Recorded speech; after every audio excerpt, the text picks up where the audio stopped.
Happy Monday to you. We appreciate you joining us here to start your week on the podcast daily. I'm Bill Landis. That's Jeremy Birmingham. Austin Ward will be back with us on Tuesday for his regularly scheduled appearances on the podcast daily. He's recovering from his golf trip, but he'll be back in short order. Until then, it's Berm and I. We're going to talk a little bit about the NFL Combine today, Berm. That starts on Monday in Indianapolis. Ohio State has 8 players there, so we'll run through that a little bit. But first, I wanted to start with some hoops talk, if that's okay with you. You all right with that? I like hoops talk. All right. Again, these are the benefits of when Austin's not here. We can talk about things like basketball, and he won't get mad about it. That's right. First of all, I this is not necessarily what I want to talk about, but I do want to mention the Ohio State women's team clinched to share the Big Ten title on Sunday. Clinched the number 1 seed in the Big Ten tournament. Can win an outright title if it wins either of its 2 remaining regular season games, and they're in contention for a number 1 seed in the NCAA tournament. So that's pretty exciting, and they kind of continue rolling on. But the story, I guess, that kind of overshadowed that a little bit, only because it was so improbable, was the Ohio State men's basketball team snapping its road losing streak, finally, winning at Michigan State on Sunday afternoon. First time they've won in Breslin Center in 12 years. They win on basically a buzzer beater from Dale Bonner. There was like 0.2 of a second left, I think, when the ball went through the net. Doesn't matter how they did it. They did it. They won at Michigan State. They finally won a road game. Jake Diebler is 2-1 now. Berm is the interim head coach. And I was just kind of curious, as a guy who was pretty passionate about the basketball Buckeyes, about what you think of the job that Jake Diebler's done here in these 3 games, and what you think of the current state of Ohio State basketball as it's kind of bounced back a little bit, I guess, from a weird in-season firing of Chris Holtmann. I think that with a guy like Diebler, you're going to get like passion, and he's done a really good job of bringing that fire back out of some of these younger guys. And the problem that you have when you look at this Ohio State basketball team, Bill, is like they are not the 13th best team in the Big Ten. Like they have a lot of talent. And I don't know what it has been about the last year and a half of the Chris Holtmann era. It just seemed like people were sleeping while walking through a lot of stuff. And even on Sunday, you get into the last couple minutes there, and what Jake Diebler is doing is playing the freshman. He's saying we're going to let it ride with these guys because this is the future. And I think you have to do that. You have to let these guys make mistakes. We can talk about it in the same terms as James Laurinaitis was talking about with the football team a week ago. Like, you have to let these young guys make mistakes. And I'm thinking about the final play of the game, and it was so ugly. It was so disheveled. It was so like typical of everything that Ohio State has done all year in those crunch time moments, except this time somehow Bruce Thornton didn't fumble the ball off of his foot, and somehow you get the ball up to Dale Bonner and he doesn't, double dribble. Like he finds a way to get off an improbable shot and hits it. And you can tell these guys believe in Jake Diebler. And I said this last week when we were at Roosters, that I hope that the one thing that happened was after Ohio State beat Purdue, that people didn't automatically start to turn around and say, well, now Jake Diebler's got to be the coach.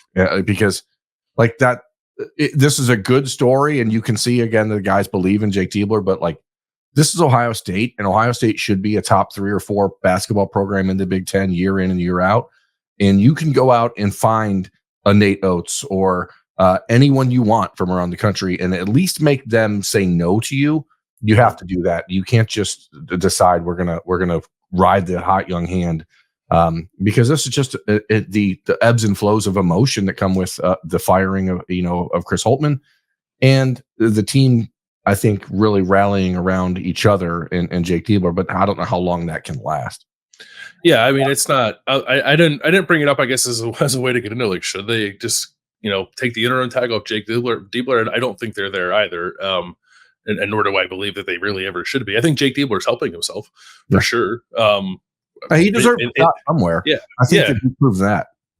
In the eyes of another program, or in the eyes of whoever Ohio State's next basketball coach is. And it's probably worth pointing out, too, that Jake Diebler is like the number 1 recruiter on Ohio State staff. He's heavily involved in all the recruitments of basically everyone on the roster at this point. So it's not, and obviously Chris Holtmann was too, but it's not surprising that the team has responded well to him, because I think they all had pretty strong relationships with him. But it is like, a tip of the cap to them, I guess, for figuring out a way to win some games. And it's easier, or not easy. It's not easy, but it is easier, I think, when, especially if you're Jake Diebler, like the pressure's off, like there's no expectations. Like Chris Holtmann was trying to snap a losing skid and get Ohio State to the tournament in the worst way possible, and like there's immense pressure that comes with that. Jake Diebler can kind of go with the flow of things, and he's trying to win games, but it's not quite the same pressure cooker. But there's probably some freedom in that too that allows you to do some weird things like play Zed Key, Felix Akpara, and Evan Mahaffey all together, like they were doing at the end of that Michigan State game, which was kind of wild to see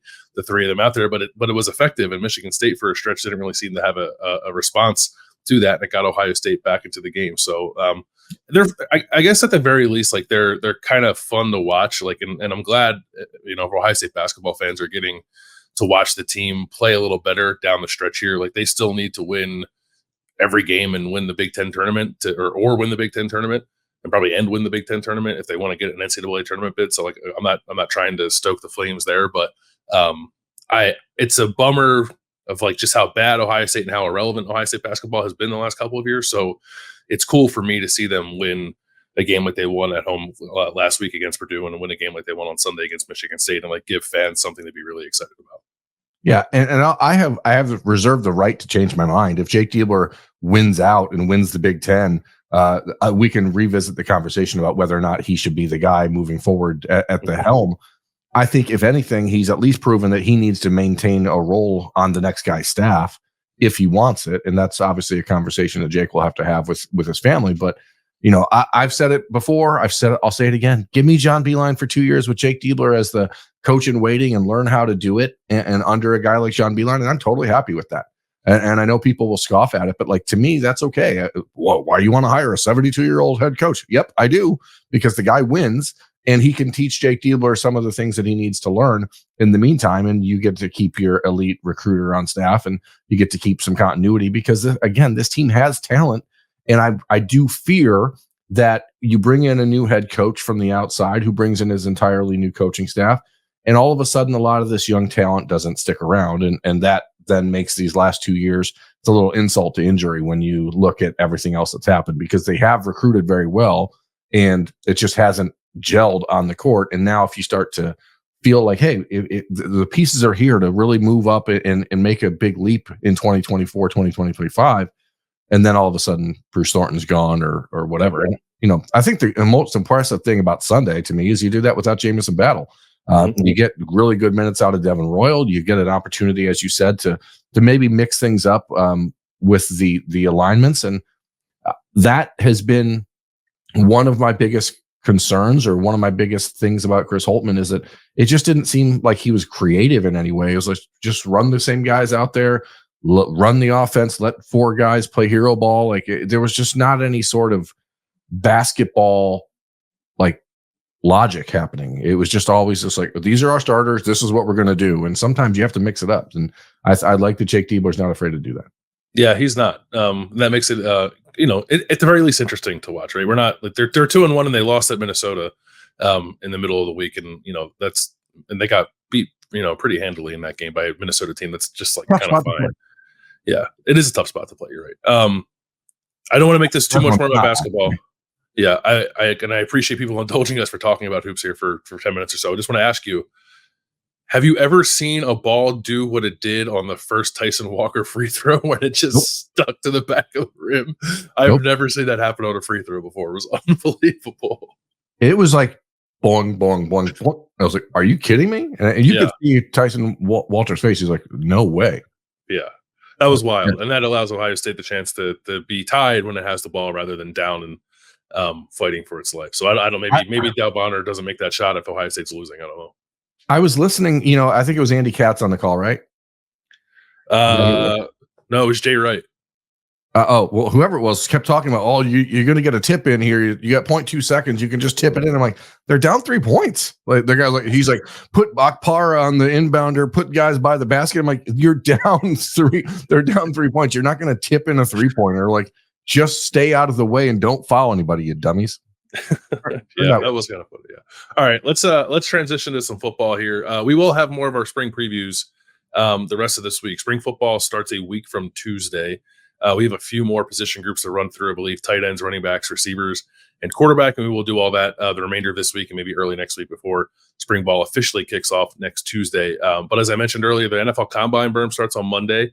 Ohio State has 8 guys there: Marvin Harrison Jr., Mike Hall, Kate Stover, Tommy Eichenberg, Josh Proctor, Mayan Williams, Steele Chambers, and Matthew Jones. And just for people, like if you care to watch the Combine and care to watch the workouts, those start on Thursday. They run Thursday to Sunday. The receivers one, which I probably is the one that people may be most interested in, is on Saturday. They start at 3:00 on the NFL Network if you want to check those out. But the interviews with the teams, the interviews with the media, all that starts to kick off on Monday. We're not going to be there. Frankly, I don't know. My view on it has changed a little bit. I don't really know that the Combine is worth covering all that much, but I kind of like watching it and like seeing how guys kind of draft stock changes while they're out there in Indianapolis. So I guess I'll open it up to you, but I'm going to ask you just like which of those 8 interest you the most of the Ohio State group that's going to be out in Indy this week, and why? I think it's Mike Hall. He's really already caught the eye of a lot of people with the way he performed at the Senior Bowl, and I think he's the type of player that I've said over and over reminds me of Jerome Baker and the way that his NFL decision was made. I think that he is a player who is going to have a much better NFL career than he did college career because he has all of the upside. And I think in the NFL, like your talent is enough to get you on the field. And sometimes in college, there may be other extenuating circumstances or coaches who have a preference for certain players. And I think in the NFL, it comes down to, is that guy going to wreck an offensive line? And Michael Hall will do that. So to me, he's one. I'm also interested because if you go to the official OhioStateBuckeyes.com website and they list the 8 guys who are participating in the NFL Combine, all 7 of those guys have a URL, a hyperlink on their name to their Ohio State player profile. And Mike Hall doesn't. And I don't know why. And I'm finding that puzzling. But I think just what Mike will do with his athleticism, his quickness, his short area quickness is elite. And I think it's going to freak some people out when they see everything he's capable of. And the other guy that I think the Combine is going to be super important for is Tommy Eichenberg. It's like, what he is as a player, what he is as a leader. But when it comes down to the athleticism, the measurables, how is he going to stack up to some of these guys? And is that going to push him down, I think, maybe in the 3rd and 4th round or even lower? Because I don't know that he's going to blow you away with the measurables. And so that, I think, for Tommy is an important thing. I hope he runs in Indy and really gets out there and shows people that he is an athletic guy. But that's what I'm really watching for him.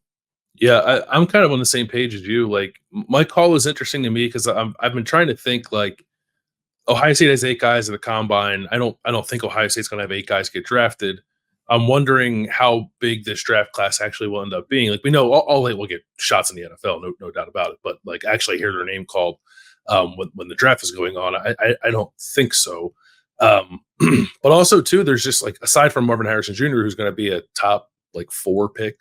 I think 4 is probably as far as he ends up dropping, but he could be anywhere between 2 and 4. I think there's no other guaranteed 1st round pick.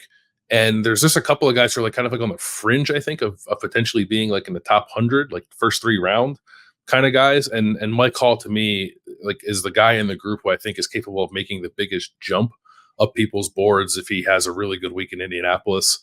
Because I think his like tape would be good, I'm assuming, on the evaluation of NFL teams. It's just like, weirdly, there's not a lot of it. Like, he for a guy who's just sort of, as rawly talented as Mike Hall is, he didn't play a whole heck of a lot at Ohio State. You would think his snap count would be higher, and it just wasn't. Well, partly because of injuries 2 years ago, and then it was just kind of a rotational thing this past year. So maybe he's like a little bit of a sleeper in that way, but I think I would agree with you that he could open up some eyeballs this week. And I'm also curious, like, everyone knows Marvin Harrison Jr., everyone knows the name, everyone knows the production, everyone knows he's very good. I don't think people understand like the kind of athlete we're talking about with Marvin. So I don't know, maybe he won't do the workout stuff. I'm not entirely sure if he's going to or not. But if he does, I think, in an odd way, a guy who already has all the notoriety in the world when it comes to being a draft prospect might gain even more, because I could see him putting on a little bit of a show with the athletic workouts going on there. Yeah, last Tuesday, after we left the Woody Hayes Athletic Center, after you and Austin had left, I was in there finishing up and getting the next day's video work done. And Marvin was in there on the Monarch machine. And I went and asked him, I said, do you know what you're doing in Indy? Are you running? And he said, he's just not sure. He said he's just going to wing it. And I'm like, okay, well, you do what you want. But he obviously can decide to skip that or just do private workouts. He's going to be a top 5 pick.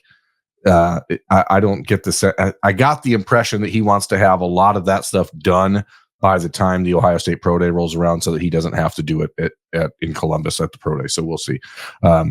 Marvin, obviously is the top 5 pick.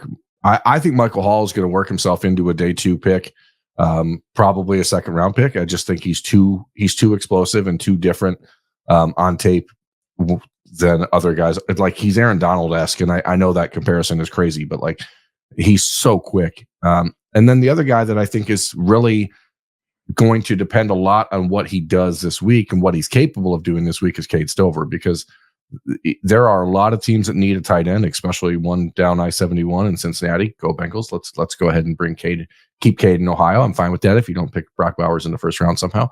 So Cade has been dinged up. I don't know how much he's going to do this week, but I know he's going to crush the interview sessions. The question is how much can he go out there and show with his knees and with the hip problem that he's been having throughout the last year.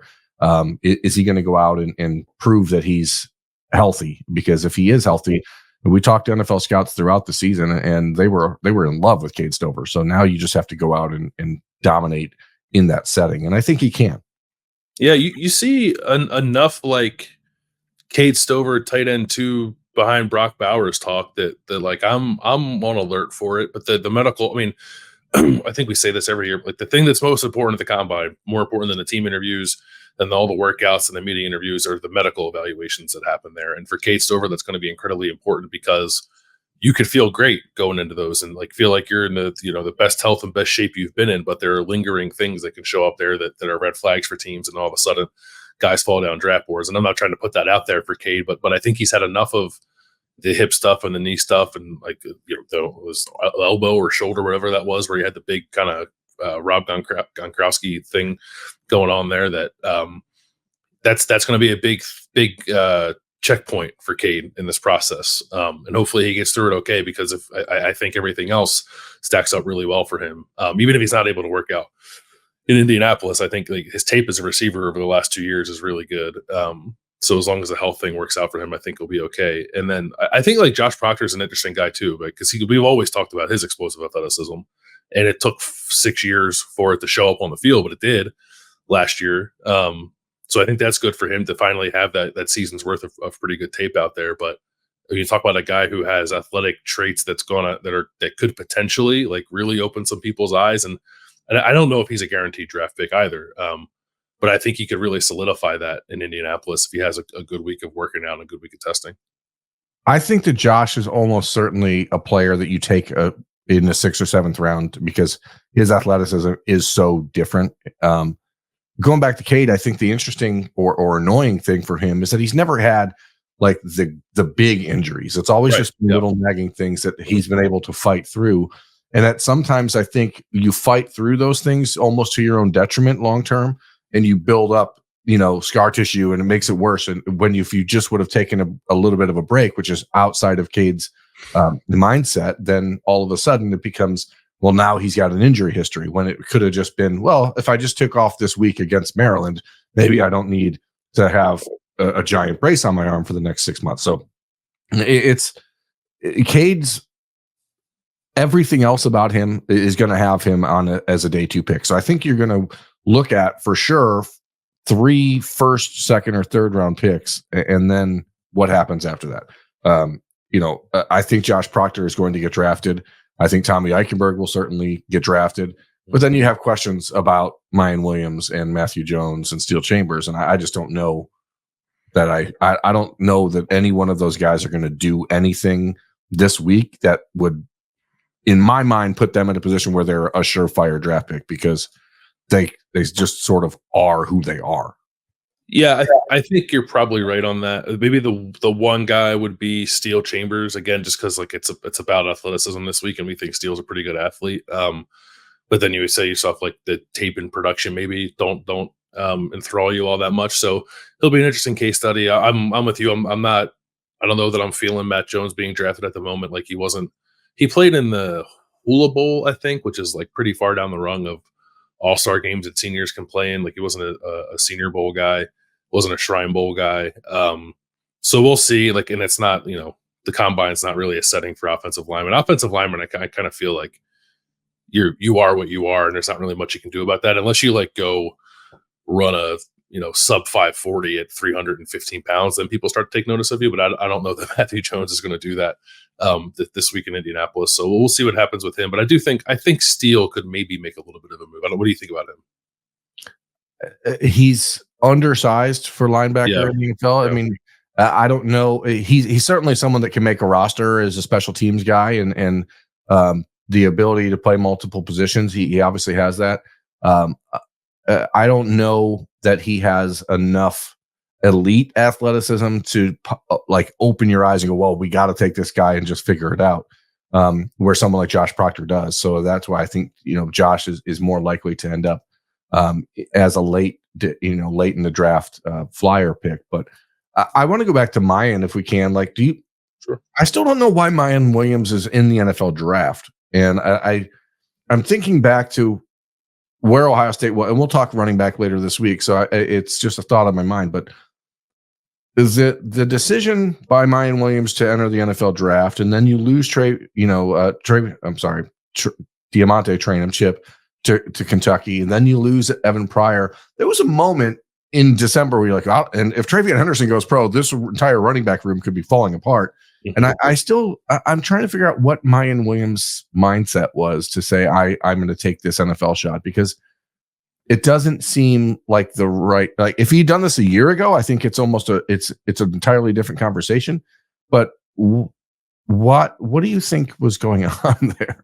You have sometimes guys just want to go, man. Like I don't know. I try really hard not to question the decisions of guys who are going to the NFL. Like, and it's easy in hindsight for sure to do it.